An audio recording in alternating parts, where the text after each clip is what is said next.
Olá, o Papo de Mãe está no ar.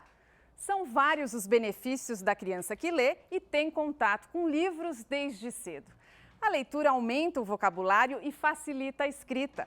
Ler também ajuda a fixar a grafia correta das palavras, ou seja, quem lê mais, escreve melhor. Além disso, a leitura estimula a criatividade e a imaginação. Numa época em que as crianças fazem tantas atividades e estão sempre sendo entretidas por tantos estímulos externos, será que ainda sobra tempo para o não fazer nada e simplesmente criar? Veja os destaques do programa.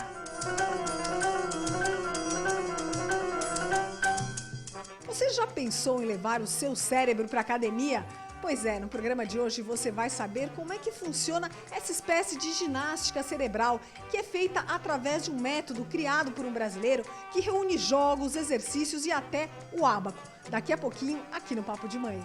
Você sabia que um único livro é capaz de levar você a vários lugares, apresentar novas culturas, aguçar a curiosidade, aumentar o vocabulário e, principalmente, estimular a criatividade? É por isso que dizem que ler é o melhor remédio para a alma. Mas será que o pessoal gosta mesmo de ler? Você, quantos livros leu no último mês? Eu li um. 0 no último mês. Nos últimos 3 meses? 0 também. E a gente, quando é mãe, lê o nosso livro, o livro de um filho, no meu caso do outro são 4 livros ao mesmo tempo. Às vezes eu vou dormir, todas as histórias se misturam na minha cabeça, porque é importante também, quando são pequenos, a gente lê junto com a criança, né? Olha, vieram bater aqui um papo com a gente hoje a Deise, a Regina e a Juliana. Obrigada a vocês por terem vindo. E para nos orientar no começo desta conversa, convidamos o Dr. Salcípio, neuropediatra e coordenador do Instituto de Neurodesenvolvimento Integrado. Obrigada mais uma vez pela participação aqui no Papo de Mãe, doutor. Então a gente vai conhecer aqui quem são essas mães, quem são os filhos, né? A Deise tem 3 filhos, Deise. Sim. Quem são seus filhos? Uma menina de 16 anos, um menino de 15 e um de 6, que estão os dois ali atrás, né? Quem que veio aqui? O Bruno de 15 e o André de 6. E a sua menina, como chama? Suzana. Suzana. Está numa viagem com a escola. Uhum. E como é que é? Quando a gente até tem mais de um filho, né? Um filho é sempre muito diferente do outro. Essa questão da criatividade nos seus filhos, como é que se desenvolveu? Tem um que você sente que é mais criativo? Ou a questão da leitura? Um gosta de ler mais, o outro... Realmente é uma diferença impressionante, porque a menina, desde que era pequenininha, pegava livros na hora do banho, aquele livro de plástico próprio para banho, e ficava balbuciando sílabas, palavras, super curiosa, super interessada. E ela é uma super boa leitora, né, atualmente. Então, desde pequenininha, ela já demonstrava isso. Já o do meio era carrinho, era bola, e o livro era qualquer coisa, assim, era apenas mais um brinquedo, uma coisa assim. E até hoje a gente tem que pegar no pé para ler os livros que a escola manda, tem uma certa resistência. E o pequenininho já nasceu na era do iPad, e tudo atualmente é computador, né? Então, eles acabam trocando o livro pelo eletrônico, trocam. né? Por mais que você não queira ou que você tente bloquear isso, é inevitável. O mundo está eletrônico, né? E, então a gente vai conhecer agora a Regina, que é mãe da Vitória, né, Regina? Isso. A Vitória está aqui, ela tem quantos anos? 15 anos. 15. Depois a gente vai conversar com as crianças também.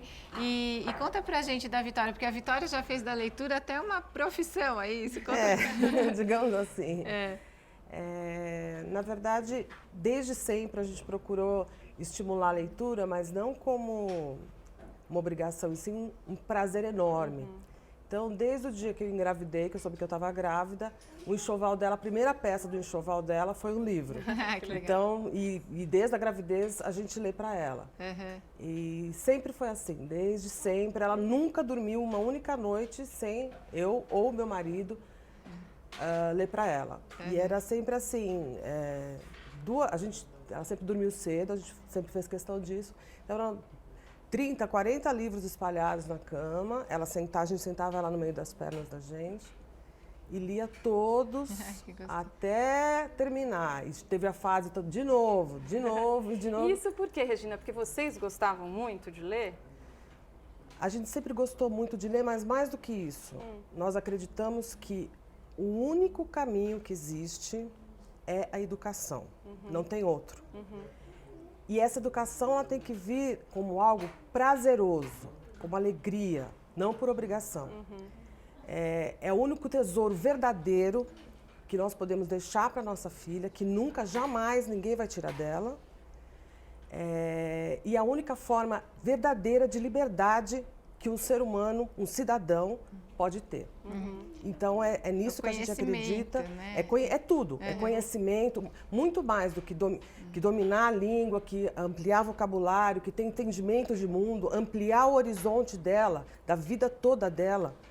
É ela dominar a própria... Porque hoje o que acontece, o que a gente percebe muito, as pessoas não dominam mais a própria língua, a língua materna. E aí já começa a limitação. Se você não domina a sua própria língua, que entendimento você vai ter do seu próprio, da sua própria vida, do seu próprio país, que dirá do mundo? E daí ela gostava também de criar as próprias histórias, essa Sempre. coisa. Como que você percebeu assim na sua filha, né, ao longo dos anos, essa coisa da criatividade? Ela sempre teve os amigos invisíveis também, inventava histórias. Quando ela completou, por volta de 5 anos, ela quis escrever o livro dela. E ela fez O Mundo Mágico. Ela fez a história e ela mesma ilustrou todo o livro. E foi muito legal a parceria da escola nesse momento, porque quando a escola descobriu que ela tinha feito, eles teve a festinha de Dia das Crianças, eles criaram o lançamento do livro. Fizeram um cantinho e a gente aí desenvolveu os personagens do livro. Eu mandei fazer fantoches, porque a gente também sempre teve todo esse lado lúdico. Então, explica pra gente até, ela se tornou uma crítica de livros, é isso? Como é que é? Então, na verdade foi tudo meio assim, espontaneamente. A gente também sempre fez questão dela ter a revista semanal dela, então a gente, quando ela tinha 3, 4 anos, nós assinamos uma revista infantil para ela. Ela sempre teve também o jornal da gente, o suplemento infantil, ela sempre lia. E aí com 8 anos, ou 9 anos, ela quis participar de um concurso, um concurso cultural, de um desses suplementos infantis. E ela participou e ganhou. E uma editora infantil, de livros infantis e juvenis, com a qual eu até já tinha algum contato, que eu fazia algumas traduções para eles, viu o trabalho dela e a dona da editora, que é a Brinquebook, passou a chamá-la para ela fazer avaliação de originais. Que legal! Com 9 anos. Então, até hoje assim. Dos livros para a idade dela, é isso? Pra idade ou até dela. para menorzinho também? Pode até ser. Quando eles têm alguma infantis. dúvida, ela em geral procura mandar para os da idade dela. Agora, por exemplo, ela acabou de mandar uma capa para ela avaliar o que ela acha, se é aquela ou não é. E ela faz, ela lê o livro, ela resume a história e ela dá a minha opinião, ela coloca. Aí ela pontua desde... Faz uma resenha mesmo. Desde o que ela acha que pode mudar na história, ela dá dicas para a escritora, para o ilustrador. Já está escrevendo orelha para os livros. Legal. Legal a iniciativa da editora também. Né? E ela ganha para isso também. Para cada trabalho, ela pediu para abrir uma poupança, que a gente abriu o nome dela, que só ela pode tirar quando completar 18 anos. Legal. Então agora a gente vai conhecer a história da Juliana, né, Juliana? E você tem quantos filhos? Eu tenho um filho só, né, o Eric, e ele tem 5 anos. O Eric está aqui, está ali brincando. Oi, Eric, tudo bem? E conta pra gente, como é que é? O Eric é bem criativo? Conta como é que ele é. Bem, a relação do Eric com os livros, eu sinto que é bastante intensa, né? Em casa eu também sempre estimulei bastante essa aproximação, né? Até com essa função de mediar, de compartilhar situações, vivências com ele e esse universo literário, né? Esse universo dos livros infantis. E eu sinto que isso aconteceu ainda quando ele estava aqui, né? Quando eu estava gerando, então, quando ele estava se formando aqui na minha barriga, eu já comecei a ler, né, para ele, de alguma forma ir apresentando alguns títulos, né? Um pouco estabelecendo esse primeiro vínculo, né? E aí, depois que ele nasceu também, os livros sempre estiveram bastante presentes, né, na casa, nos espaços também. Me identifico muito com essa história. Né? E nesse momento de ninar, eu acho que é um momento todo especial. A gente tem o livro se tornou uma espécie de liturgia mesmo, né? Amanhece, vai para a escola, volta da escola, aí ele faz natação, faz algumas outras atividades. Quer dizer, mesmo tendo as outras atividades, né? Mesmo tendo uma vida, às vezes, até agitada, hoje em dia, né? Vive numa cidade grande, dá para manter esse momento lúdico e de ter o contato com o livro mesmo, né? Eu acredito que sim, até porque eu priorizo esse momento. Né? Então, o livro, ele virou na nossa casa até um momento, um ritual mesmo, né? E por que você acha tão importante isso para ele, para o crescimento dele? Eu acredito que é muito importante, tanto para essa formação cultural, eu acho, para ele ter essa ampliação de repertório, né, para a formação cultural do Eric, eu acho muito importante. Mas eu acho que também esse momento de intimidade que a gente cria ali, né, no momento em que a gente faz uma leitura para o filho ou para uma criança ali, uma leitura ao pé do ouvido, eu acho que é uma relação tão afetiva que se dá ali naquele momento. Né? Na região onde você mora, as crianças têm acesso a livros? Não tem. Elas não têm dessa maneira, não tem essa oferta, né? O livro ainda não é um objeto tão acessível.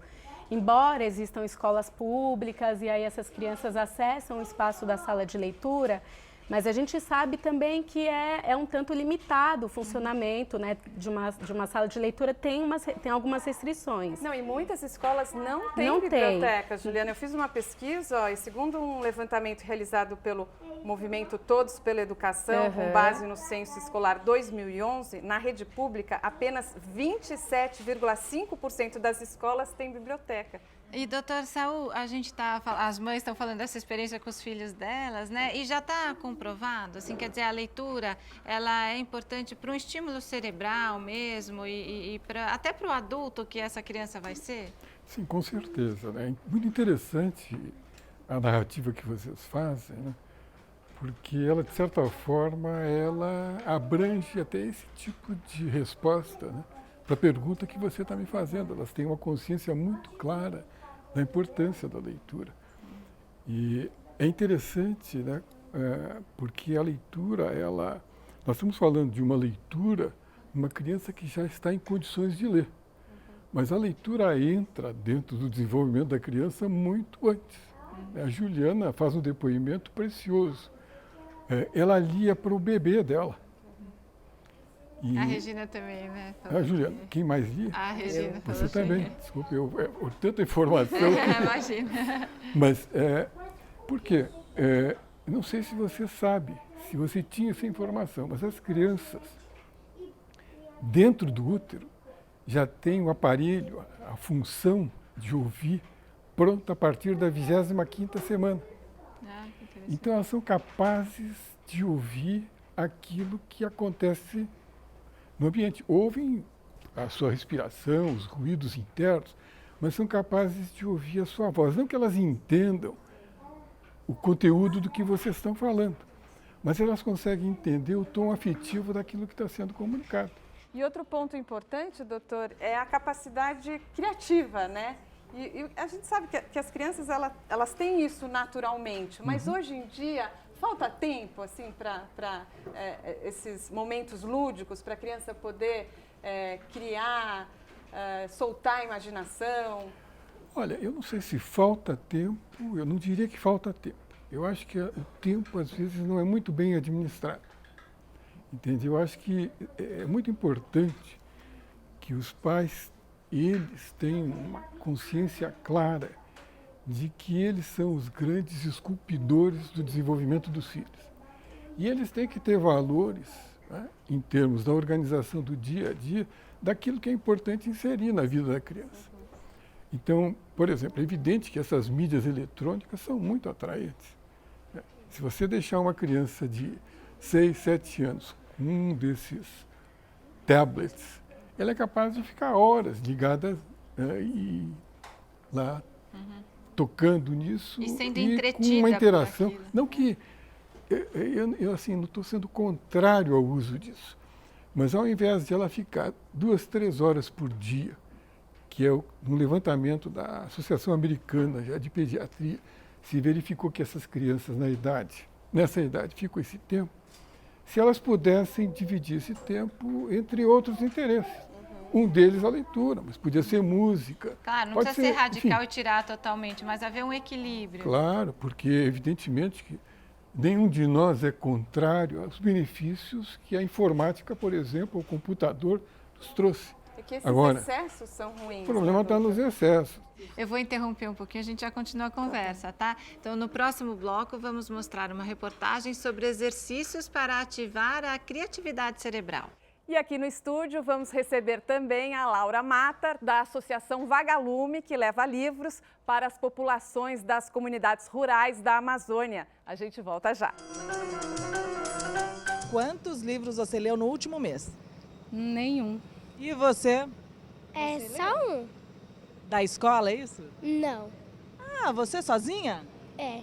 Então quer dizer que você é melhor leitora que a mamãe. Mais ou menos. Qual foi o livro que você leu? Diário de uma Banana. Ah, então você vai ler a coleção inteira. Eu vou. Quantos livros você leu no último mês?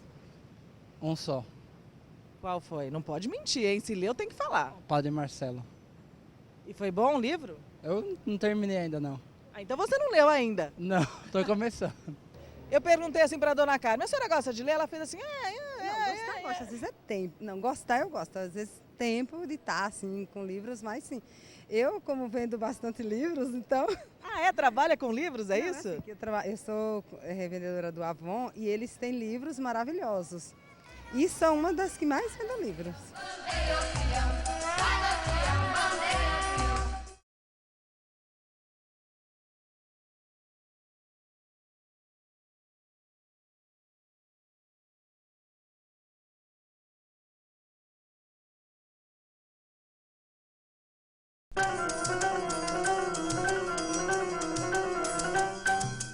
O Matheus tem 16 anos, adora ler. Aliás, ele faz isso desde os 5. Você aprendeu cedo demais, hein? No prézinho, minha mãe me ensinava, a professora me ensinou um pouquinho. Aí com 7 já até fazia texto sozinho. Então a leitura te levou a estimular a criatividade? Publicidade, escrever letras de música, outros projetos e assim por diante. E você acha que isso, os livros são responsáveis? Livros, artigos da internet, jornais, mangás, toda forma de leitura. Você é um leitor voraz. Obrigado. Olha só o que eu descobri. A tecnologia às vezes pode atrapalhar a leitura. A Lisa diz que há uns 3, 4 anos atrás lia muito mais. Sabe por quê? Não tinha celular. Que história é essa, hein, dona Lisa? Ah, então agora todo tempo a gente recebe mensagem, né? Não consegue mais ficar longe do celular. E aí não tem mais aquele livro a tiracola, é isso? Ah, até tem, mas tem que esconder o celular. Não, e o pior é que eles ficam escrevendo no celular e não é que escrevem direito, né? É tudo abreviado, tudo de qualquer jeito, né? E sabe o que eu código. acho? Em código. Não, o que é perigoso, que até que o doutor Sal falou no bloco anterior, que passam 3, 4 horas, e essas horas passam e nem se percebe que as horas passaram. É muito tempo, né? Que às vezes a gente mesmo, você tá ali quando você vê, passou muito tempo. E você deixou de fazer outras coisas, né, doutor? Sabe o que eu fiquei curiosa? Como é que se dá esse processo criativo, né? Quando a gente fala, o rapaz falou ali que ele escreve músicas. Como é que se dá isso? A pessoa precisa, né, para vir uma inspiração, assim, não é usando o computador que ela vai encontrar. Como é que se dá esse processo criativo dentro do cérebro mesmo? Isso é uma coisa, assim, é o próprio processo de desenvolvimento. Quer dizer, você precisa, para você chegar, você não pode saltar etapas e não ser, e de repente ser criativo. Entende? Então, o processo de desenvolvimento é um processo que vai se dando desde você ir assimilando as coisas mais elementares, né, e associando essas coisas mais elementares para você depois ter uma certa complexidade. Então, isso demanda um tempo. Quer dizer, a leitura seria um desses estímulos. Existem vários outros estímulos para você despertar a criatividade? Não, existem outros estímulos que podem. Você tem a música, que pode te despertar a criatividade de outras formas de interesse, né? mas a leitura ela é um desses veículos. E a gente conta agora com a participação também da Laura Matar, da Associação Vagalume. Obrigada pela sua participação, Laura. Obrigada a vocês. E fala um pouquinho do trabalho de vocês.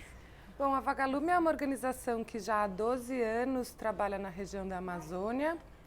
A gente tem hoje 160 bibliotecas comunitárias na área rural da Amazônia. Então, a Amazônia já é um espaço bastante longínquo para nós, né, que estamos aqui no sudeste do país, e a gente ainda está nas áreas rurais. A gente forma mediadores de leitura. Então, não basta um bom acervo, né? Você tem que transformar aquele livro num objeto interessante. E aí tem muito do que a Regina, a Juliana e elas trouxeram, que é a perspectiva da leitura prazerosa, né? Que não é aquela leitura que tem a obrigação, que não é a leitura que depois vai ter uma prova em que você vai cobrar quem é o personagem principal. Senão, oferecer um amplo leque de opções para que a criança possa se interessar por esse ou aquele livro e aí, a partir daquilo, ter uma leitura gostosa, que amplia... E com esse acervo variado, dá para escolher, né? De repente, a criança se identifica com algum livro, com alguma história, né, Laura? E o que vocês sentiram nesses 12 anos de trabalho? Eram crianças que não tinham acesso a livro? Não tinha livro ali mesmo, propriamente dito? Eu acho que não tinha livros de um lado e quando tinha, era aquele livro que estava em cima da estante e que a diretora da escola dizia, olha, esses livros a gente tem que guardar, porque eles são preciosos, né? Ele já está começando a ler, o Eric? Ele tá. Porque ele é bem pequenininho, Ele é bem pequenininho, ele tem 5 anos, né? Mas ele ainda não decodifica, né? O sistema alfabético, ele tem já algumas familiaridades, né? Com alguns nomes, algumas palavras. Mas ele já tem uma relação bem interessante com os livros infantis, que eu acho que esse é o maior ganho, inclusive. Porque acho que tem 2 momentos no processo, não sei, doutor, mas quando a criança aprende a ler e a escrever, primeiro ela vai ler aquela palavra, juntar as letras e tal. E daí tem um segundo momento que ela passa a entender o contexto, não é, daquilo. Eu acho que antes disso ainda tem uma coisa extremamente importante, que é a virada do processo. Por quê? Porque você... pega o teu filho, que tem 1 ano e meio, 2 anos, ou um pouco mais, e você tem um livro do qual você tem algum desenho, alguma figura, e você tem um texto. E ele consegue entender que você está lendo para ele aquilo que está escrito. Ou você escreve algum recado e ele consegue perceber que o que você deixou como recado foi feito através de uma escrita. Ou seja, ele integra que você pode representar aquilo que está escrito, que você está falando, né? Pode ser representado pela escrita. É que eu sinto que ele entende a função social do livro antes mesmo de ler convencionalmente, né? Ele entende a função, né? Até esse procedimento de folhear, de paginar os livros, né? De entender que aquele texto escrito sim representa a oralidade ou traz uma narrativa. Então essa compreensão, né? Esse significado do que é o livro, acho que ele já sente, já entende, né? O André já está lendo e escrevendo? O André escreve, é bonitinho porque às vezes eles colocam a letra em espelho, né? O R de maneira invertida. Às vezes as mães ficam preocupadas, mas é normal, né? É normal.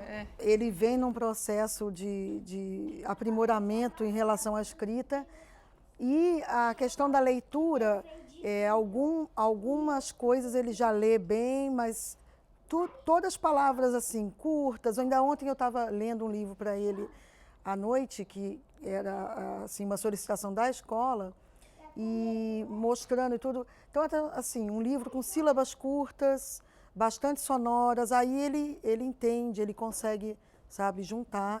E na reunião da escola esse ano, falaram que neste primeiro ano vai ter gente em todos os níveis, né, em todas as etapas. Então, tem desde criança que só junta sílaba, até criança que já lê de maneira bem, sabe, desenvolta. Então, eles estão num momento bastante heterogêneo. E aí a ideia é que ano que vem todos estejam lendo adequadamente. Eu só queria dizer uma coisa importante aqui, que a gente falou do número pequeno de escolas com bibliotecas, né? Segundo a Lei Federal 12.244, a partir de 2020, todas as escolas de ensino fundamental e médio no Brasil devem ter uma biblioteca, quer dizer, é lei. Então a gente espera. Será que até lá vai ter? A gente espera, né? Se os estádios, né, estiverem prontos, quem sabe as bibliotecas. E Regina, a Vitória, ela comprava muito livro ou ela tinha acesso à biblioteca? Você falou que ela gosta muito de ir a livrarias, mas ela vai também às bibliotecas? Também, mas a gente fez da nossa casa uma biblioteca. Mas então ela compra, ela gosta de comprar. Até hoje. Então, além da gente comprar sempre, também sempre fez parte dos presentes de aniversário, de Páscoa, de Natal, o presente que ela pedia e o livro. Então, junto com o ovo de Páscoa, sempre vinha um livro. O tema era a Páscoa, mas vinha um livro. Então, assim, é legal se encarar como um presente, como uma coisa legal, valiosa, não uma coisa chata. Vieram alguns autores aqui outro dia e eles falaram isso, né? É um grande presente, né? Eu, por exemplo, no último Natal, qualquer adolescente, né? Você imagina, vai pedir o quê? Um iPhone? Um iPod? Ela pediu 16 livros. 16, tinha o número exato. Fez a lista, fez o levantamento. Que graça. Pediu 16, nada mais. E a gente está falando desses estímulos todos, né? E além da leitura, o que mais pode estimular o cérebro e a criatividade? Vamos ver na reportagem de Letícia Bragalha.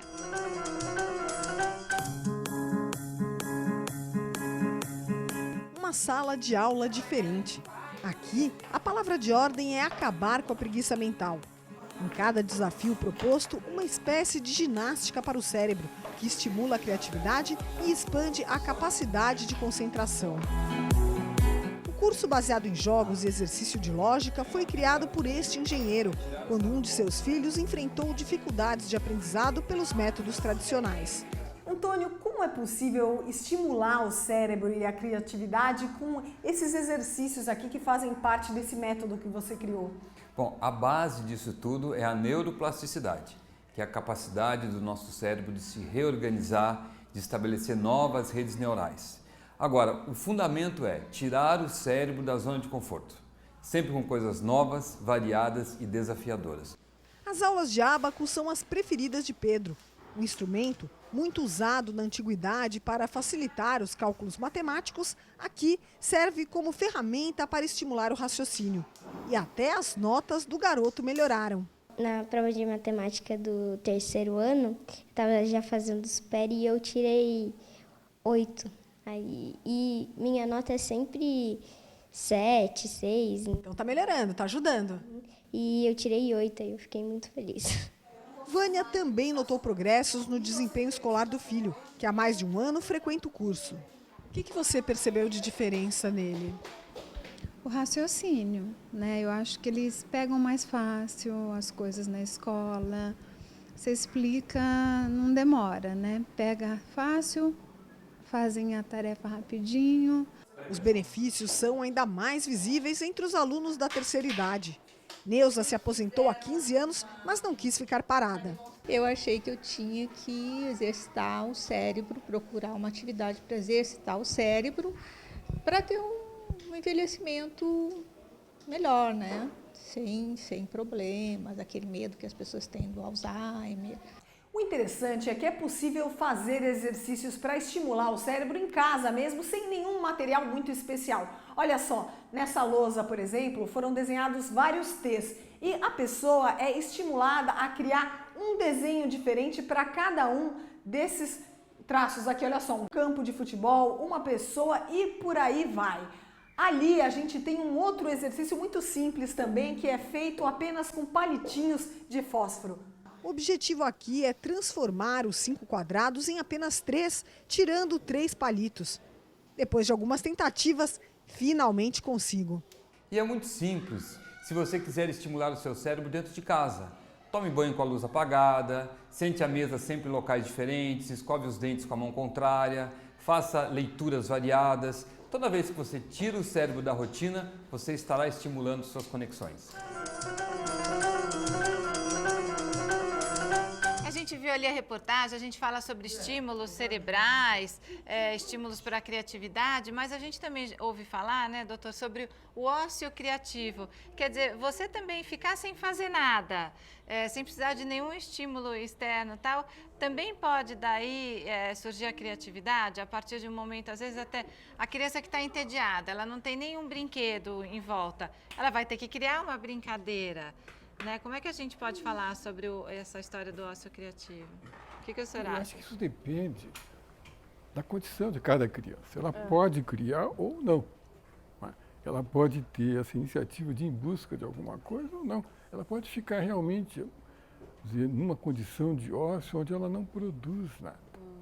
É preciso, assim como os pais observam a criança com relação à roupa que usa, ao alimento que come, precisa cuidar um pouco de como a criança, como é que está a vida dessa criança, né? E pensar no que eles podem oferecer ou agregar para que essa criança possa ter algum tipo de interesse. Muitas vezes, você fala de um menino, por exemplo, ele gosta de futebol. Então, talvez você consiga incentivá-lo para alguma coisa criativa, para uma leitura, se você trouxer assuntos relacionados a futebol e que não precisam ser especificamente com leitura. Você pode conversar com o teu pode ser filho. uma revista também, né? Outros tipos. É interessante, por exemplo, a história das rotinas. Eu insisto muito que os pais mantenham as rotinas, por exemplo, de estarem juntos durante a refeição. Para o filho comer melhor, não é esse o enfoque maior. É que quando você está junto, você o pai, a mãe, os filhos, você traz um assunto para discutir. Você pergunta alguma coisa, ele tem que... E aí, a troca de informações permite ele a ouvir, a poder refletir. E acho que até desenvolver a capacidade de se expressar, né? Muitas vezes, hoje em dia, a gente vê adultos que têm a informação, mas não conseguem se expressar também, né? E a Laura, ela deve vivenciar estímulos muito diferentes, né? Nas comunidades rurais da Amazônia, né? Quer dizer, não são crianças que ficam o tempo todo com o iPad, no celular. Não, isso não existe praticamente, Eu acho que aí a gente não tem esses pais que são formados, né, e que têm o interesse pela leitura, como as 3 mães que estão aqui hoje com a gente, mas a gente tem os mediadores de leitura que a gente forma. Então, o papel que a gente tem... Eles são contadores de histórias também, não? Não. O mediador de leitura, ele é um ato muito simples de pegar o livro e ler para a criança mostrando a imagem, justamente para ela juntar o significante com o significado, como o Dr. Saul falava. Então, você lê para a criança, independente dela estar prestando atenção, né? Então, isso que você já faz com a criança que é leitora, de pedir para ela te contar uma história, não é a forma como a gente atua para formar o leitor. Então, você lê e você cria o interesse da criança por aquele livro de uma forma prazerosa. Agora, o fato da gente também não ter lá iPads, iPhones, muitas vezes não tem nem luz elétrica, televisão, você tem um ambiente mais propício, talvez, né? Tem menos... O único equipamento cultural que você tem nessas comunidades é essa biblioteca. Então, a nossa conversa continua daqui a pouco. Tá bom? No próximo bloco, vamos falar sobre nadismo. Você sabe o que é isso? E aqui no estúdio vamos receber a Mônica Gutmann, escritora, psicóloga e arteterapeuta. O Papo de Mãe volta já. Eu estava conversando com o seu Maércio e ele tem 2 filhas, já moças, e leitura sempre foi um programa familiar, é isso? Sim, também. Sempre tivemos o costume de ler em casa. E isso faz diferença? Sim, eu acho que para qualquer um faz diferença, né? É importante a leitura para todos. O que te leva a escolher um livro? Depende. Às vezes é um livro técnico, às vezes é um livro de romance, uma história. E dizem que homem não gosta de romance, hein? Depende do romance. Ou depende do homem? Depende do romance.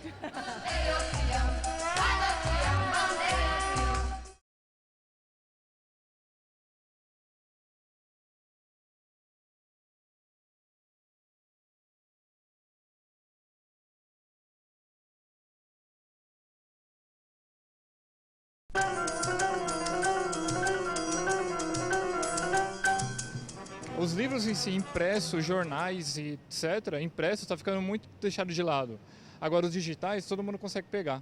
Quantos livros você leu no último mês? No último mês eu li um. Eu li A Metamorfose, do Franz Kafka. Nos últimos 3 meses?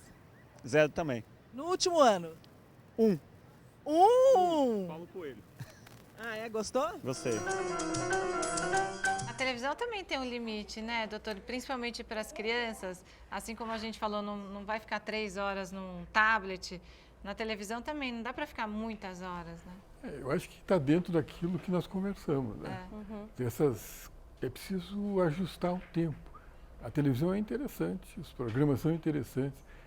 Eles parecem que são feitos para chegar na alma das pessoas, atraem realmente a criança, vê aqueles desenhos animados, ela fica grudada naquilo.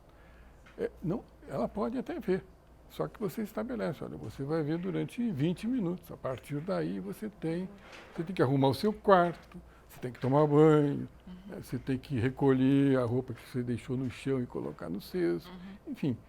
É muito importante que essas coisas sejam feitas, porque é essa a base que a criança precisa em termos de organização para dar conta das coisas mais complexas que vêm pela frente. A televisão não vai dar essa educação, longe disso. Mas ela tem um lado interessante, pode ver, mas você estabelece regras para isso. E os filhos vieram para frente aqui, crianças e adolescentes. E a gente conta também com a participação agora da Mônica Gutmann, escritora, psicóloga e arte-terapeuta. Obrigada pela participação, Mônica. E aqui a gente colocou vários livros da Mônica. São quantos no total, Mônica? 30 livros. E fala Já está escrevendo o próximo? Já.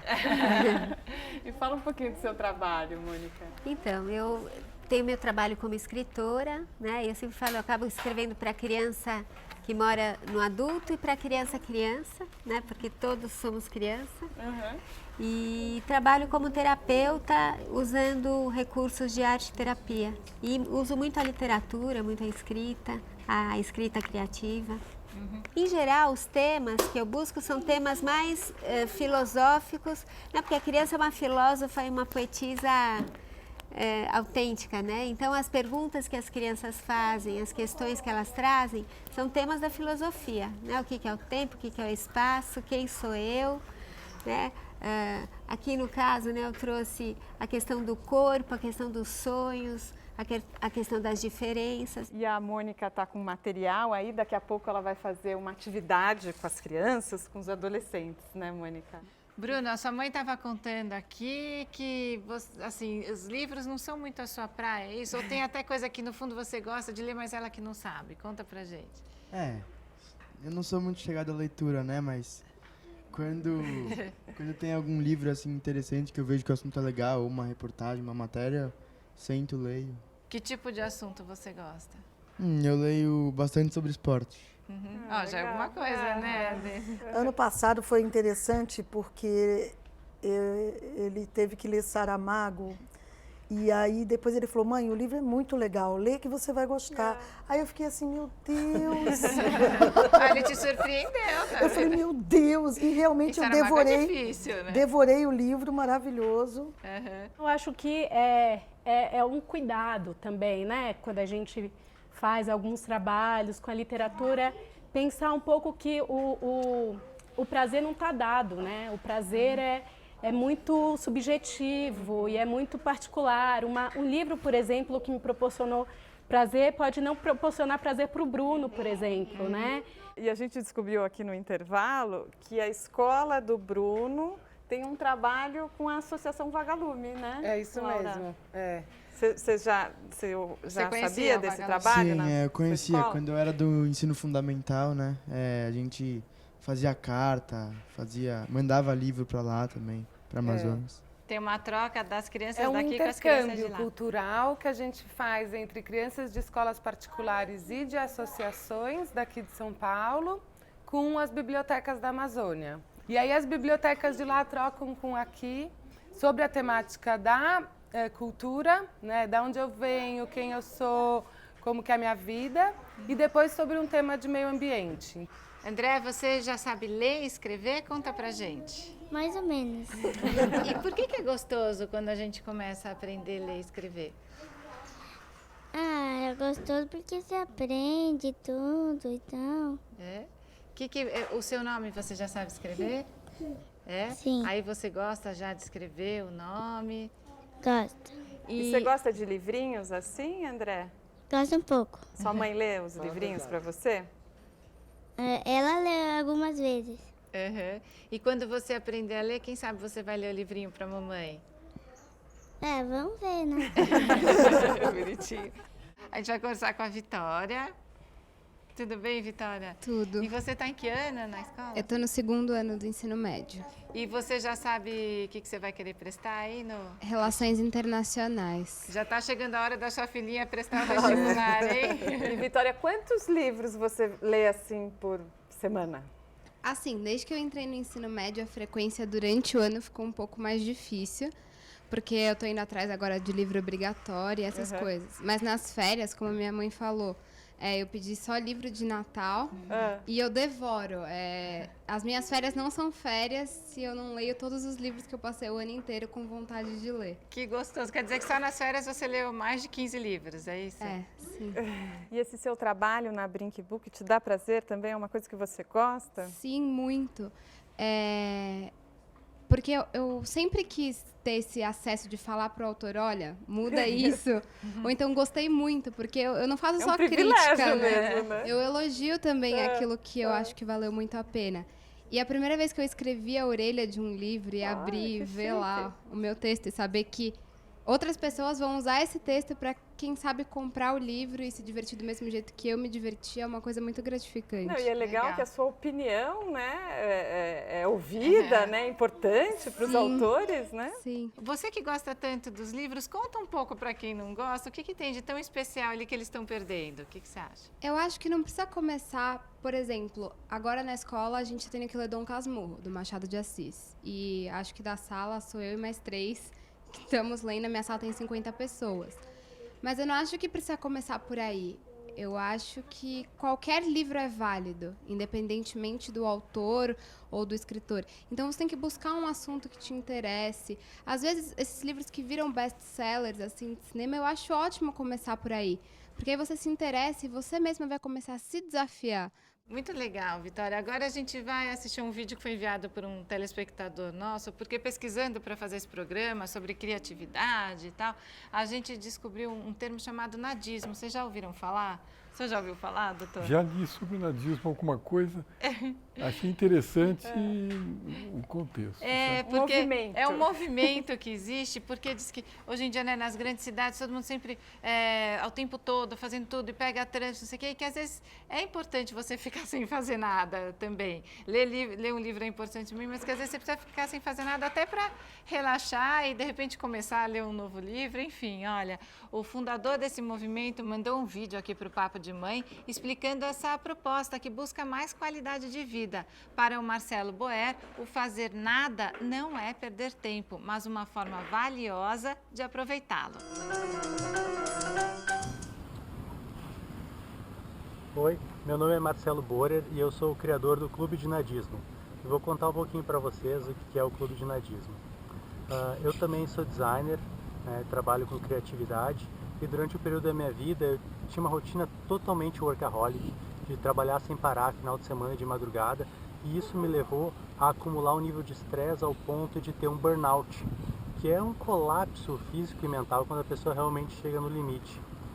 Isso fez eu levar um susto muito grande, com 20 e poucos anos, parar na emergência do hospital de cardiologia, e me fez me interessar por essa questão da aceleração, porque as pessoas correm cada vez mais e fazem cada vez mais coisas e continuam com a sensação de que nunca dão conta e parece que está sempre faltando tempo. Na verdade, esses momentos de pausa para não fazer nada, eles são essenciais. E a gente precisa retomar, reaprender a parar de vez em quando para não fazer nada, para recuperar o equilíbrio. E foi daí que surgiu a ideia de criar um clube especialmente dedicado a não fazer nada. E esse é o Clube de Nadismo. Como funciona? Uma vez por mês acontecem encontros em parques bonitos e tranquilos como esse, onde os sócios se encontram para aproveitar, não fazer nada numa boa durante praticamente 1 hora. Então o pessoal chega, recebe tapetinhos como esse aqui, para deitar e a gente fica simplesmente curtindo esse momento, né, sem nenhuma culpa, porque ele é dedicado especialmente a aproveitar, não fazer nada, né? Quem quiser participar do Clube de Nadismo, acesse o site, que é www.clubedinadismo.com.br e se associa gratuitamente. Os encontros, a participação dos encontros também é gratuita e agora quem se associa ainda recebe o e-book do livro do nadismo, que aborda mais profundamente essa questão da cultura da aceleração e como lidar com isso. O problema da cultura da aceleração é tão sério que tem afetado até as crianças, porque os pais, no intuito de querer oferecer o melhor e dar mais oportunidades, acabam enchendo a agenda das crianças ao ponto de elas não terem mais tempo para nada, de elas saírem do compromisso e entrarem no outro e assim não ter tempo para ser criança, para experimentar, né, e para aproveitar realmente esse momento de descoberta que é da infância. Existe um jornalista chamado Carl Honoré que escreveu o livro Devagar, que é considerado a bíblia do movimento slow. Eu tive a oportunidade de conhecer ele em Londres e conversar sobre essa questão da aceleração e do clube de nadismo, e na época ele me falou que estava lançando um livro, que agora já está nas livrarias, que se chama Under Pressure, sob pressão, e que trata exatamente dessa pressão sobre as crianças, como afeta a vida das crianças, né? Esse espaço livre e descompromissado, ele é inclusive fundamental para o despertar da criatividade, porque ele abre espaço para experimentação. Então, permitir que as crianças também tenham o seu tempo de nadismo é algo muito positivo e os pais precisam atentar para isso. E aí, quem não gosta, né? Às vezes deitar numa rede e só não fazer nada é bom, né? A gente sempre, ali no Facebook, sempre tem uma foto de alguém com o pezão na rede. Quem é que não gosta? Gente, obrigada por terem vindo. Eu vou passar uma última rodada para quem quiser divulgar ainda o trabalho, algum site. Vocês fiquem à vontade, tá bom? Você já tem site para divulgar? Não? Você quer deixar algum recado, mandar um beijo para sua filha que não veio? Daisy? Um beijo para minha filha, que é uma grande leitora. Como que ela chama mesmo? Suzana.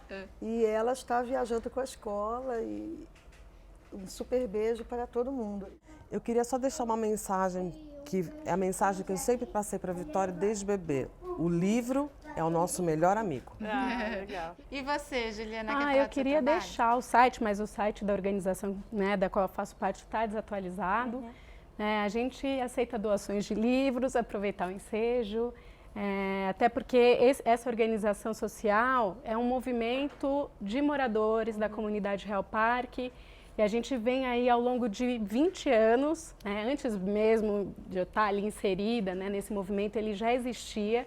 Então a gente vem há 20 anos tentando fortalecer ações de fomento à leitura, de fomento à dança, à música.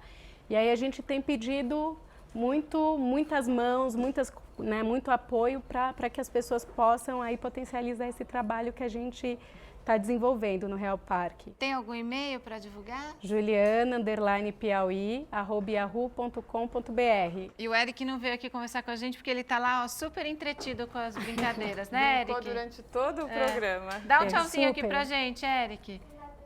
Tudo bem? Você viu que tem um monte de livrinho aí, né?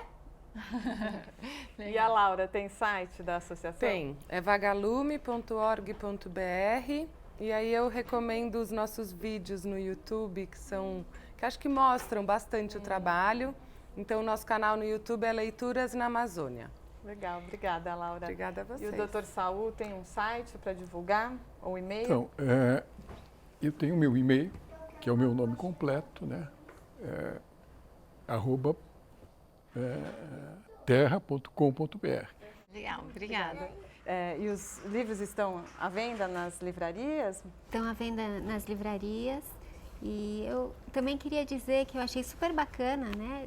Sentir como os livros, além de companheiros de viagem, eles semeiam tantas propostas bacanas de trabalho, né? E como eles inspiram caminhos, inspiram ideias, né? Os livros, eles são histórias que trazem histórias, que geram mais histórias, né? E cada um tem a sua história para contar, por isso que para contar, para dizer, para expressar. Então, também sou a favor da criação de livros, não só da leitura de livros.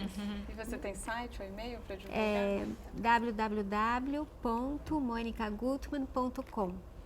Legal. Então, olha, antes de você fazer a atividade com eles para o encerramento do programa, a gente vai chamar o próximo programa e você já faz aí a atividade com eles, tá bom? Olha, na semana que vem o papo vai ser sobre problemas na coluna. Isso mesmo, as crianças também podem sofrer deste mal. E saiba mais sobre o nosso programa. Acesse www.papodemãe.com.br e nos acompanhe pelas redes sociais. Então, semana que vem tem mais aqui na TV Brasil. E agora a gente vai ver então o trabalho da Mônica aqui com vocês, que é com canetinha e papel, é isso? Você vai criar um personagem com eles? Então, a gente vai criar junto. Na verdade, a gente vai sentir um pouquinho como é que a imaginação de cada um tá nesse momento, pode ser? Os adultos podem participar também? Oh, não tem adulto aqui, só criança, né? Então, olha só, eu vou fazer uma...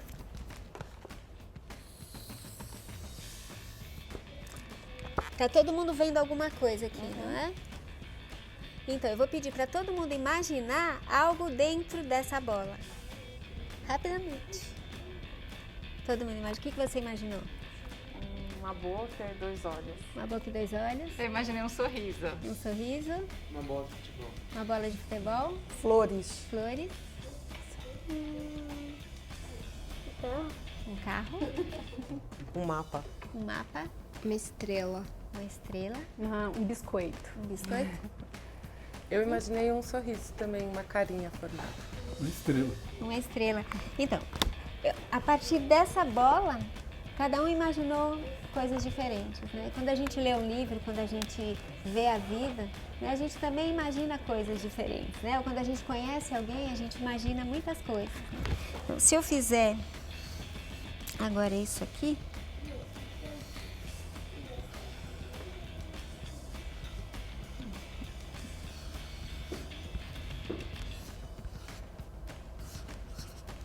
e agora, o que você acha que é? Um bichinho, a cara de uma centopeia. Uma centopeia.